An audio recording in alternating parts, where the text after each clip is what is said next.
আসসালামু আলাইকুম, welcome back to my channel.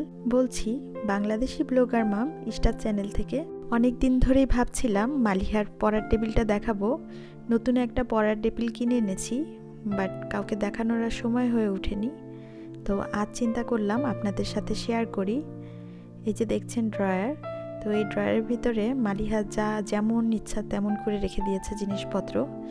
আর নিচের যে তাকটা আছে, তাকটার ভিতরে ওর ব্যাগ রেখেছে, তারপর নিচে ওর প্রয়োজনীয় কিছু জিনিস রেখেছে যেগুলো একটু কম ব্যবহার হয়, সেগুলোই ও নিচে রাখে। এই টেবিলটা কিনে দেওয়ার পরেই ওকে আমি এই কলমদানিটা বানিয়ে দিয়েছি নিজের হাতে।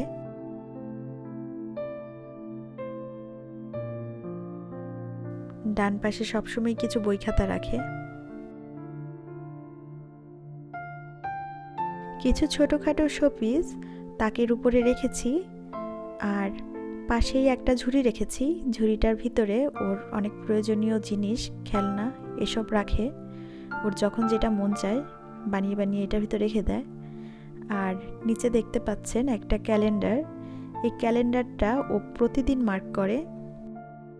এই ছিল মালিহার পড়ার টেবিল। আর এখন আমি যে কাজটা করতে চাচ্ছি সেটা হলো, আমাদের এই খাবার টেবিলটা অনেকটা নোংরা হয়ে গেছে, ভিতরে অনেক ধুলো জমে গেছে।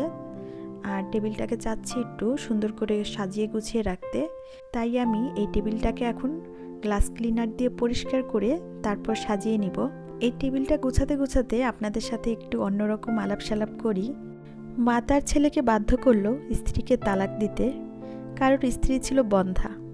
কয়েক বছর পর সেই মায়ের সুকন্যাও ঘরে ফিরে এলো, কারণ তার স্বামীও তাকে রাখেনি, সেও নাকি বন্ধ্যা।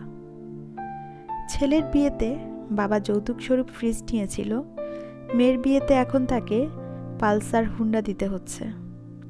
ঝগড়া করতে করতে সেদিন সে তার পাশের ফ্ল্যাটের ভাবিকে বলেছিল, আজ নিজের মুটকু মেয়েটার খোঁজ নিন।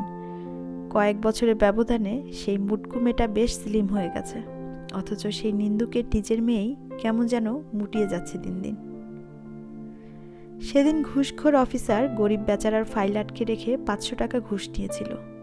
আজ তার ছেলের মামুলি অসুস্থতার জন্য ডাক্তার তার হাতে 10,000 টাকার টেস্ট ধরিয়ে দিয়েছে অযথাই। মেয়েটা তাকে পাগলের মতো ভালোবেসে তার সর্বস্বই বিলিয়ে দিয়েছিল।